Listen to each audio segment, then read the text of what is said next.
How's it going, guys? Will here, and welcome to a brand new video. Today is a video day, and I already actually had an idea of which video I wanted to make today, but instead I thought, hold on a minute, why don't I make something super meta? So today I'm going to be showing you exactly how I make my videos, every single step in the creative process from start to finish, and that usually starts with a cup of coffee as I start my videos very early in the morning. Red mug, of course, repping Team Canon right here.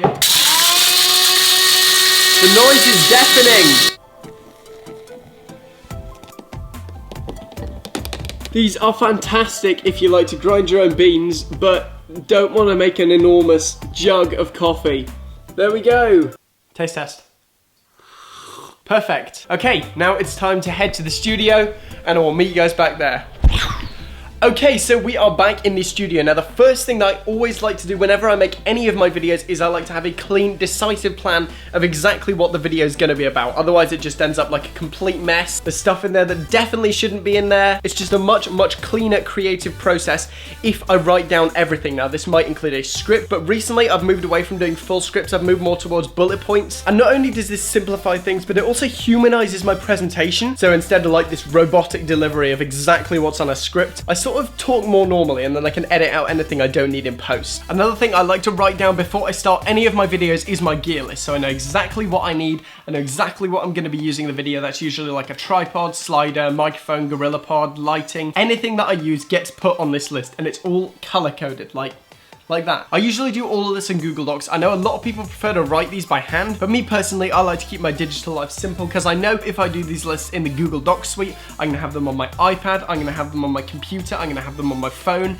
Any device that I need, I have Google Docs on, so I always have my notes ready to go. Okay, so at the moment, it's kind of in a bit of disrepair. The desk is in the wrong place. That was the coffee from earlier. It was very nice. The light is actually in the vlogging position, which is basically where I bounce it up to the roof, so the whole studio becomes sort of like a giant softbox. Now, I'm at ISO 400, f4.5. I'm just going to go towards the light. I'm going to turn this off and show you the difference it makes. So this is the light off. Not very good, is it? This is the light on. So it definitely fills the whole room and it serves its purpose. When it's bouncing off the ceiling, I have it set up with this. I don't exactly know what it's called, but it concentrates the light. And so if I take this off, without that, the shadows are a lot harsher. Look at that. It just doesn't look very good. Also, it's way too bright. With the shade back on, it just looks like a nice cloudy day. It almost looks like I'm using natural light, but not natural light. Now we're going to move on to the more fun stuff. So I'm actually going to set up my slider because I know to show you this space where I make the videos, I want to capture some B-roll. I like to use this slider. Now, obviously, I need to stick my fluid head on here, and of course, I need to stick my tripod on the... No.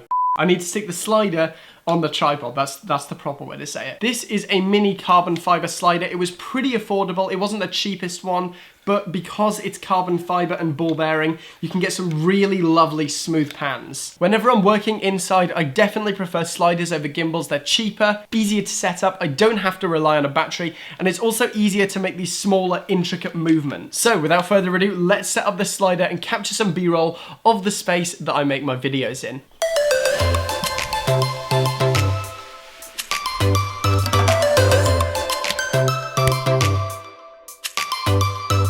Okay, so the slider's now set up. I've already captured some slow motion B-roll of this handheld, because again, even though this is a behind the scenes, I planned for this in advance, so I have those shots in my shot list. I knew that I wanted some slow motion B-roll of the slider, so you guys could get a closer look at it. Now that we've put the tools together, it's time to use them so I can show you guys the space in which I make my videos.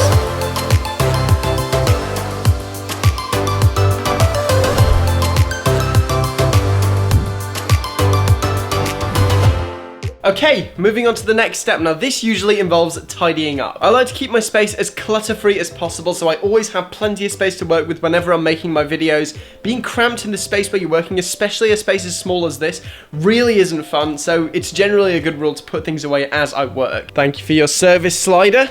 I'm going to put you there for now, as I will need this later. So the next thing on the checklist is to move the desk into position for the talking heads. As we can see, this is my usual backdrop at the desk. I have my desk against the wall whenever I'm not shooting a video. But whenever I'm shooting a video, I actually move my desk to the middle of the room, which we're going to do in a minute. This is because I get a more interesting backdrop. And this also allows me to position my light, because right now, there is a wall in the way. If you've been watching this channel for a while, then you might remember when this was my background.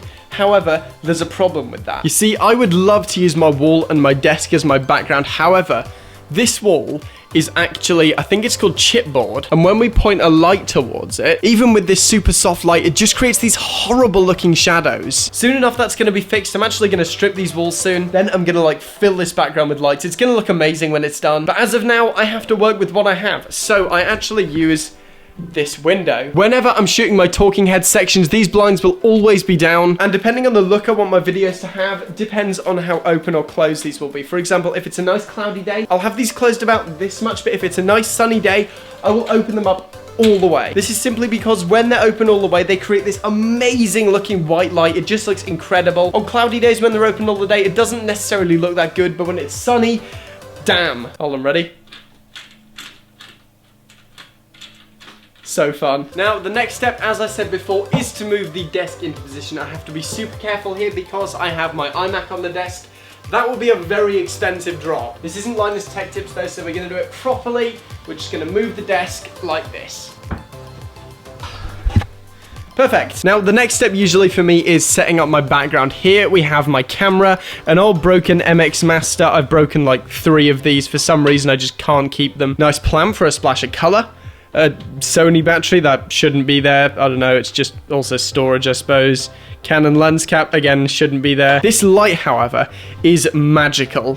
It's got like a warm white look, so we're just gonna turn this on. It's got a nice flick switch. Helps if you plug it in. And once this warms up, this will give a really nice warm white look in the background of my videos. It also highlights some of the tech I have here, but the main reason why I use it is for background separation. Now, at the moment, this isn't gonna look that good because I have my ISO at like 320. In fact, let's do a bootleg softbox. When I turn it off, this just looks like a kind of washed out white background, but when I turn it on, look at that. It just creates that little bit of extra depth that just looks incredible in videos. Now, this is obviously my usual talking head section. However, the lighting is just horrible. Let's be honest, it's horrible. That's because my main video light is over there because I've been using it for the vlog. But now I think it's finally time for us to set it up. So there's a lot of things to consider when you're setting up your light. Do you want a grid? Do you want a harsh look? Do you want a soft look? I've recently been going for a pretty soft look without a grid because I like the spill that it creates. I also use my iMac as a second light, and if I just stick a white solid on my screen, it acts as a nice fill light. Okay, let's set up this light. Okay, so this is usually where my light would go, or somewhere around here, depending on where I want to put it. And this is why I moved the desk back, so I have that freedom to put my light here. Just gonna pick this up. Shit. Shit. Shit. Shit. Shit. The dangers of vlogging. As I was trying to move my big giant light, I accidentally knocked over the lamp, so I guess there's gonna be no warm white light today. More concerned about the glass than anything. There's glass all over my floor now. Okay, so I've hoovered my floor. The light is now in its proper place. Don't try to set up lights in vlog at the same time. It's a bad idea. At least it wasn't the iMac though. I mean, that's something. So now that's all nice and set up, I'm going to show you exactly what I'm looking at when I'm making these videos. There we go, switched over to the iPhone now. This is exactly what I'm looking at when I'm making my videos. As for my microphone recently, this has been my microphone of choice. How's it going? Got my big light here, I've got my white light here. The background is there. That was my old microphone, and while the quality really was excellent, it was a complete hassle to set up. I would also have to sync my audio in post, and that really wouldn't make making videos fun. Making videos fun. That is a fun sentence. I personally think the Rode video mic sounds almost as good as the Blue Yeti, but the time saving is just phenomenal. I personally love saving time whenever I'm making these videos because it means I can get more done, I can make more videos, and it's just more fun, really. I also, because of this, shoot Canon and use the Joby GorillaPod. The GorillaPod is a great tool for vlogging, everybody uses it, but doing sit-down stuff like this, I actually learned this from Potato Jet. You can rest your GorillaPod on the desk. Even with a big heavy camera setup like this, the GorillaPod does support it. This means I don't have to go about like switching tripods and stuff like that whenever I want to film something. It also means I can put my camera on the table, so if I want to get some tutorial action going on, I don't have to keep switching between tripods. Okay, so the next step in the video making process is just sitting down and talking to the camera. This usually takes between 20 and 30 minutes because I make a ton of mistakes and just talk way too much. That all gets chopped down in post. In fact, let me give you an example of what it might sound like. How's it going, guys? Will here, and today we're going to be talking about how I make my videos. Then I'll have a break. Then I'll pause for a couple of seconds while I go to read my script. Today I'll be taking you through my video making process from start to finish, just showing you guys how everything gets done on this channel. Once my talking heads is done, I hop into post-production and start editing. So there were many reasons behind me wanting to make this video today. The first being, this is actually one of the most requested videos on my entire channel. Apparently a lot of you guys want to see how I work. Well, this is it so far. And while I did have a video planned for today, I just thought it might be more interesting to show you guys this one first. So hopefully when you guys get to watching that video, you might actually notice some extra things. Also, I personally find it super interesting to watch how other people on this platform work. I personally watch a ton of these videos and I never get bored of them because watching other people's workflow helps improve mine. And if you're also a content creator, then hopefully you guys can learn something from this. I want to preface this by saying this isn't me showing off how hard I work or anything. It's not bragging about all the gear that I use. It's mainly to help you guys improve your own workflow. For example, the Venetian blinds trick I showed you earlier, setting up a warmer light using your screen as a second light. These are all things that I've picked up over the years, and hopefully by me making this video, you guys can also improve your videos. That's what we're all about here. I personally never used to do all this. I had two crappy softboxes that I bought off eBay that I would just like set up in a triangle. The lighting was completely flat. It didn't look good. If we go back even further, I was literally just shooting with this big window here. I would stand right next to it and use that for all the lighting in all of my videos. It didn't look that good. For a while, I wasn't even using a proper microphone. I was literally using the inbuilt mic on my Panasonic G7. Then I bought this. This is a $30 mic. This is the Takstar SGC 598. This is a really good budget microphone. So even if you don't have the money for one of these Godox SL60Ws or a Rode video mic, you can improve your videos on the budget. The only reason that I shoot with this more expensive stuff is again for the workflow. Also, it goes without saying, get some good lighting. This one in particular, I think this has like a 98+% accuracy. Don't be getting those cheap ones. The amount of money that I've spent replacing those cheap ones when they break, because they do break super quickly, has probably added up to another one of these lights. It wasn't really till I met other YouTubers such as Colin, Dr. Day, Sydney, or even my friend Angus, who I've been shooting with forever. Angus is actually the reason why I got into video. Also, he's coming home from the Czech Republic soon, so video with him on the way. Talking with other YouTubers is great because you learn from each other's workflow. For example, I know Dr. D didn't have one of these lights before I introduced him to them. And if it wasn't for Sydney, I wouldn't be shooting on this camera. All the people listed will be in the cards up there. Go show them some love. They really do deserve it. I also think that's the reason my setup tools are so popular. It's interesting to see what other people use to make their videos. And again, I love watching setup tools because I always get extra information on how I can differently set up my desk. And quickly, before anyone comments, well, you can do this if you have the gear. I didn't always have the gear. As I said, I used to shoot with this window. I used to use the built-in mic on my camera. In fact, let me tell you a story. Let's go back a little bit. I started off with a Nikon D3100 and the crappiest kit lens in the world. I bought it off eBay back in 2015 for £100 because I wanted to try out making videos. And while that Nikon D3100 for video was a piece of junk, it got me started and it taught me how to use a camera, which I personally think is the most important step in any of this. After a couple of months, I think it was about 8 months, I bought this, which is pretty much the best purchase I've ever made. This is the Panasonic G7. This is one of my favorite cameras I've ever owned. It shoots 4K, it has a flip out screen, it doesn't have very good autofocus, but this is what I moved on to after I knew that I loved making videos. That is a $400 camera. Again, I used it with the kit lens, which was better than the Nikon one, but not exactly perfect. It wasn't like the lens I'm using now. But with that simple camera and lens setup, I personally think that I've made some of the best videos I've ever made. I made the Logitech Z2-on-3 review, I made the Samsung SR850 review, I made the iMac unboxing, I made all of the summer vlogs. So it's not about letting what you don't have disable you. It's about using what you do have to your advantage, like this. I shot some of this video using this iPhone camera, and most people have one of these in their pockets. Create a workflow that works for you around the stuff that you do have, and who knows how good your videos are gonna be. If you do that properly, probably very good. Okay, I've been talking for way too long already. Let's hop into Final Cut and I'm gonna show you how I edit my videos. Once I've finished shooting, I'll take all my memory cards out, whether that be for my Canon cameras, my Sony cameras, my Mavic, and I just take them out, I shake them, then I give them a little and that helps them develop faster. I'm totally kidding, obviously. I take them out and I plug them into the back of my computer. Then I create a folder with the project name. After this, I will create subfolders per camera. I don't really organize per frame rate. I just go as far as to organize by cameras. If I wanted to go completely crazy, I could organize by resolution as well. I could do frame rate, I could do log and Rec 709. There's endless possibilities for organization, but this works for me. After I've done that, I grab all my folders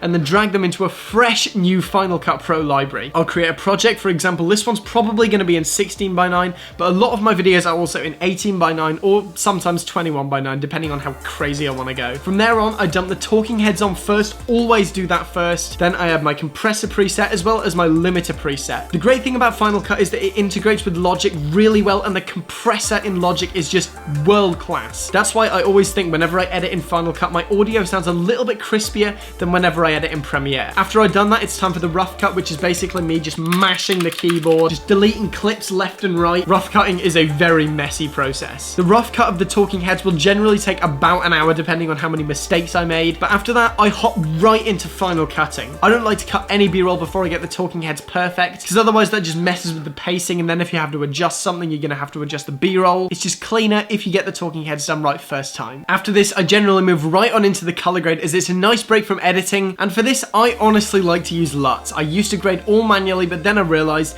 if somebody else has professionally made this LUT, if I use it properly, it's gonna make my videos look really good. I personally have made my own LUTs that I frequently use.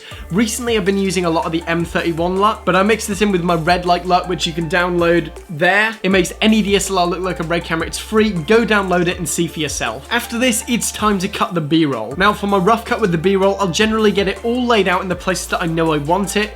Then we get into the final cutting, which is where the fun begins. So I like to use speed ramps, I like to use flashy transitions, I like to use custom titles, I like to use infographics, and I'm not kidding, those motion VFX graphics are insane. I also know Jonathan and MKBHD use them, so that's good. But I generally just go through the timeline, feel out where I want those effects to go, and just experiment with them. That's honestly the best way to edit B-roll. Just feel out where you want the cuts to be, and then just try out different things. And if it doesn't work, just try something else. Following on from this, I choose the music, which usually takes a very long time. I like to use my own music, as well as stuff from Epidemic Sound, which I spend way too much time on. There are so many good tracks on Epidemic Sound, it's insane. After I got my track, I mix it down, add my outro, and that's the video edited. I export the video into my videos folder. That is meta. Check there's no errors. If there isn't, I will back it up, then I will upload it to YouTube. After this, it's simply the thumbnail. Now, I like to take a really high resolution picture, edit that in Lightroom. I actually made a full video on how I do that up there. In general, I'd say my thumbnails have a very faded look to them, so once I'm done with that, I will export my thumbnail, then I'll tag it to the video, which has already been uploaded, and schedule it for you guys to watch. Okay, so I hope you guys have enjoyed this video. It's actually got dark as we filmed this. I spent all day making this video, and hopefully you guys have learned from my workflow and are now on track to improving yours. Okay guys, thank you for watching this very long video.